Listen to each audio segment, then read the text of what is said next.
मदिरा के बाजार में घी बेचने वाला मुहावरा बलिया के इस प्रसिद्ध भजन गायक पर सटीक बैठ रहा है।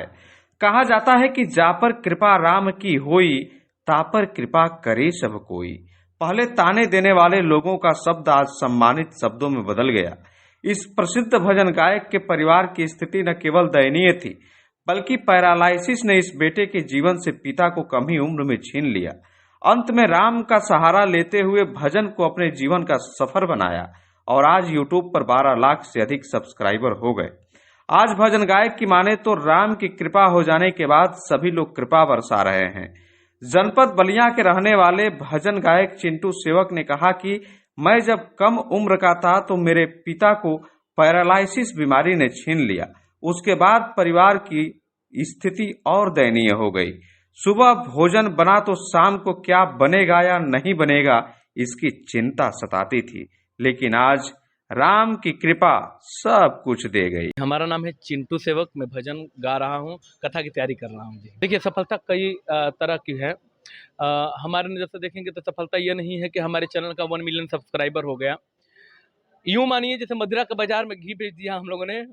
मतलब घी, आज घी अगर कोई ले लेता है, आज ये कंपटीशन कितना बढ़ गया है। संगीत का कैसा प्रचलन हो गया है।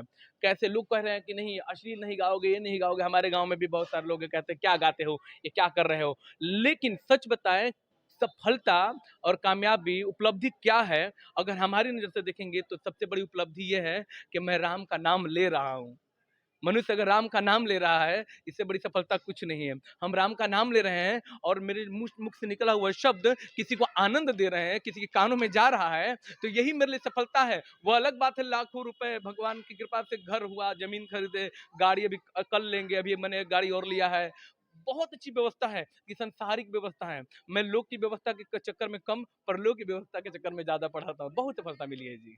कैसे मतलब आप इस लाइन में आए, पहले क्या स्थिति थी परिवार की? भैया, परिवार की स्थिति मैं कम शब्दों में बोलूंगा। परिवार की स्थिति तो ये थी कि सुबह बनता था खाना तो शाम को क्या बनेगा, वो केवल मुझे चिंता रहता था। कारण कि मैं घर में बड़ा था।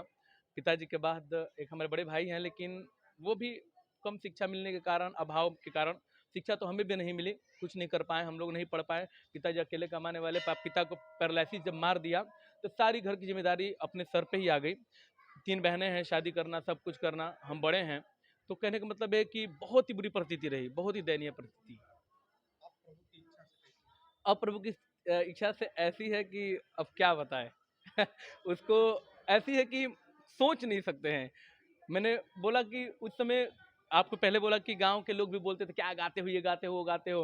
अब वो लोग पूज्य पूज्य बोलते हैं, वो लोग महाराज जी बोलते हैं, वो लोग आदरणीय करके बोलते हैं। तो बस मैं एक ही कहूंगा कि जा पर कृपा राम के होई, ता पर कृपा करे सब कोई। तो राम जी की जब कृपा हो जाती है प्यारे, तो संसार की कृपा ऐसे ही हो जाती है। तो इसलिए मेहनत करना है तो राम को रिझाने में करो, मेहनत करना है तो अपने इष्ट को रिझाने में, भगवान को रिझाने में करो। दुनिया का सब सुख मिल जाएगा आपको।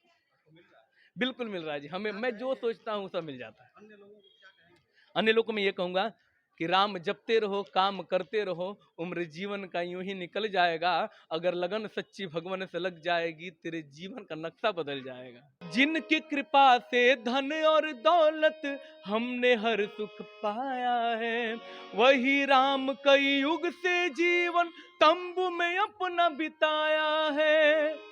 अब जाके हम सब भक्तों का, अब जाके हम सब भक्तों का दिल ये सुकून पाया है। अवध में राम का महल बन गया, राम राज युग आया है।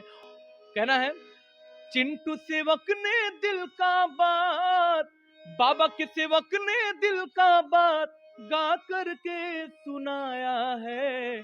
अवध में राम का महल बन गया, राम राज युग आया है। जय श्री राम।